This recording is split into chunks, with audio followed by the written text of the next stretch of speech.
Hey, what's up, colorful world? This is Stafford Tiger, and welcome back to From the Office. This is Case 8, the Outcast versus the Followers. Now, if you look on the thumbnail, you can see clearly you had a little alligator mouth pointed towards the Outcast quote. I thought about that because I thought about how back in grade school, how they used to teach us from greatest to least or whatever. So that's kind of where that came from. But you shall always strive to be the outcast. And if you are an outcast or you made an outcast, well, it's not much to strive for because they already put you right where you belong, trying to make it seem like it was something bad and really it ain't. So, what I got this idea from was because in my group of friends, all guys, I have female friends, but my female friends I've known since like grade school, elementary. But all my current guy friends that I've known for like the past 2 to 5 years, I remember what inspired me to make this episode was because when we were all out, we were at the park a few weeks ago, and I went through and I told all five of them something different that I like about them that stands out from everyone else in the group. And then also, they know that I'm naturally someone who likes to be different. And I don't just like to be different, I always was, but I turned it into something beautiful. So I told them all the good qualities that they had that separated them from everybody else and why I label them as a friend or as a brother, or as a homeboy, or as a homie, or whatever term that you guys use. And I got the idea to make this episode because there are a lot of outcasts out there, and a lot of y'all really feel like it's something wrong with you because the world has told you that, but it's actually a lie. You need to show them what's right with you. Now, one of the benefits of being an outcast is you get to not only become a trendsetter, but you get to push boundaries. You get to show them why this is so great. You get to be yourself, and not only you being yourself, but you're not conforming to the group. You're not pretending to be something that you're not so that you can fit in or so that people can say that they love you or they appreciate you. It's okay that they're not like you. And what comes to mind is and I really don't like the song that much, but if you go in my catalog on any streaming platform, I have a song called Color Splash, and the song is about standing out. And the reason why I call it Color Splash is because if you look at a photo, you see color splash. You see one, two, or maybe a few items that are in color, and then everything else around it is in black and white. Well, guess what? You're the color in that photo, and you're something beautiful. And you're going to go on to do great things. And you have to remember that. You have less pressure to conform, and you don't have to keep up with trends. You don't have to keep up with looks or with lingo or whatever because you've made your own. And if anything, people may end up following you one day. You never know. You are the leader to your own direction, and why let others lead you and listen to the negative things they have to say? That's where confidence comes in at. When someone is saying this isn't going to work, or what are you doing, or what do you have on, or I don't understand it. Well, guess what? They may not understand it, but that doesn't mean that you're necessarily doing something wrong. Like I've said before, you're just not for everybody, and you shouldn't want to be for everybody. So the last thing you should do is blame yourself when you're not welcome somewhere. Now, when you're not welcome, you don't hang around unless you have to. Because Lord knows I'll be the first to make up some excuse I need to leave. I'll do something. Because for me, it's a little, I don't know, for me, I get a little uneasy. It's unsettling when I'm amongst a group of people because I don't like groups anyway. But it's unsettling for me when I'm amongst a group and I know that I'm not welcome. But you have to let your reassurance set in and say, you know, it's not me. In the sense, it's nothing wrong with me. Maybe it's something wrong with y'all. Because obviously, even though I stand out, the fact that I'm here goes to show that I'm not too good for y'all, or that I think that I'm better than you all. It's not that you think that you're better than them. You just choose to bring something different to the atmosphere. Who knows? You could teach them a thing or two and they can teach you something. But if they're not receptive to what you bring, if they're not receptive to your knowledge or to whatever you bring to the table, then it's okay.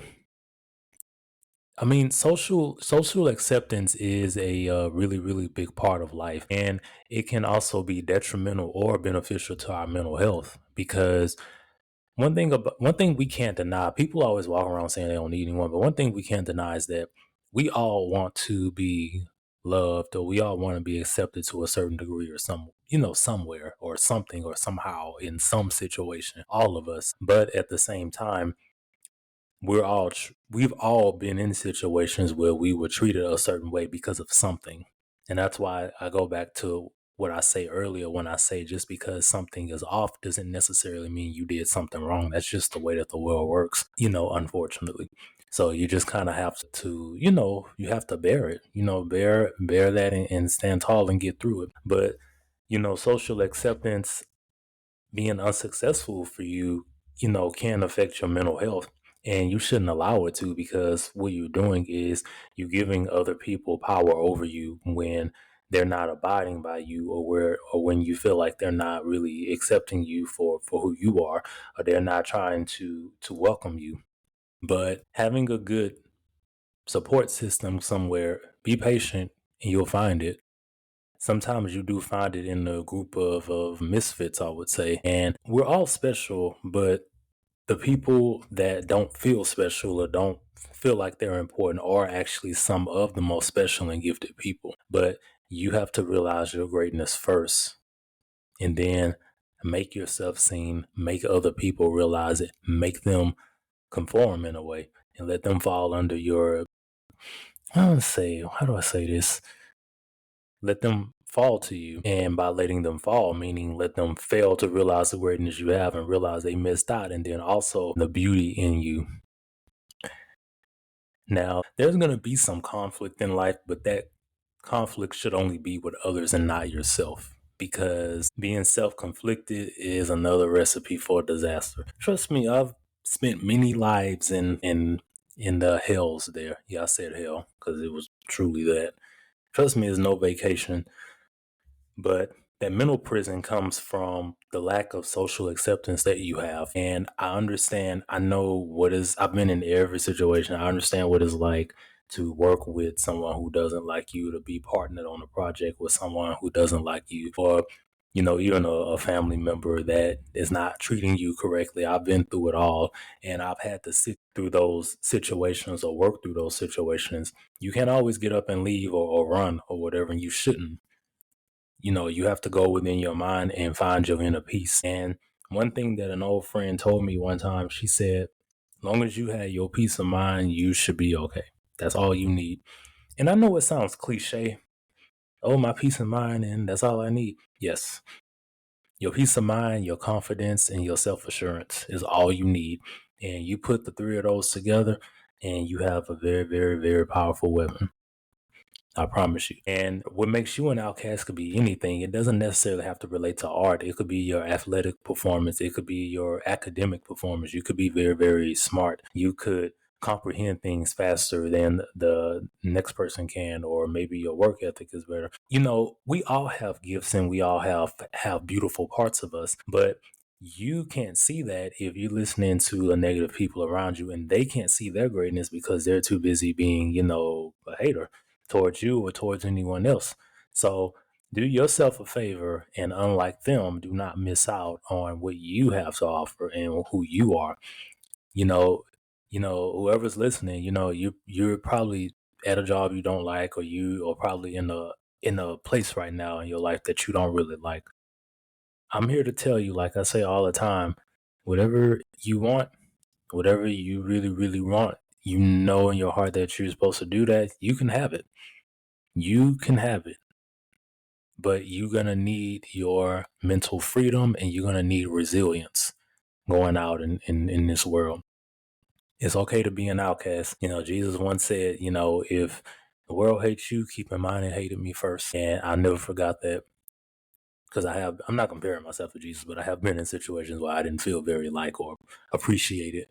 But you know what I did? Keep your peace of mind and you keep it going. You keep moving. And you don't have to, you can be an outcast, be the most beautiful version of yourself, but you don't have to stoop to other people's levels when they try to sabotage or they do something that's not right. You have to stand tall. You have to be the bigger person, and your glass mirror should not crack. Okay.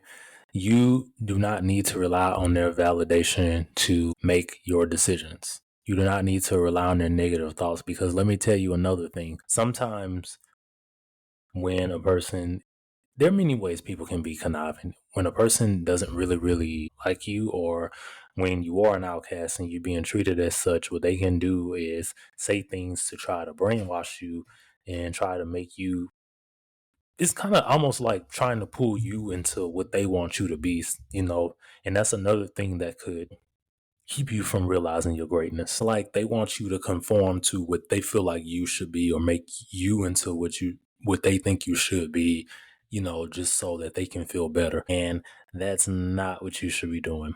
Your identity is yours, theirs is theirs. So that should be the last thing that you do. So when it comes to your personality, when it comes to your goals, when it comes to going against the grain, do it. Let me tell you, if it scares you, do it. And even if you want to do it and you still scared, just do it scared. And you may mess up the first time. You may mess up the second time. The first time almost never is perfect, but that doesn't mean you should give up. Whatever it is you're thinking about doing.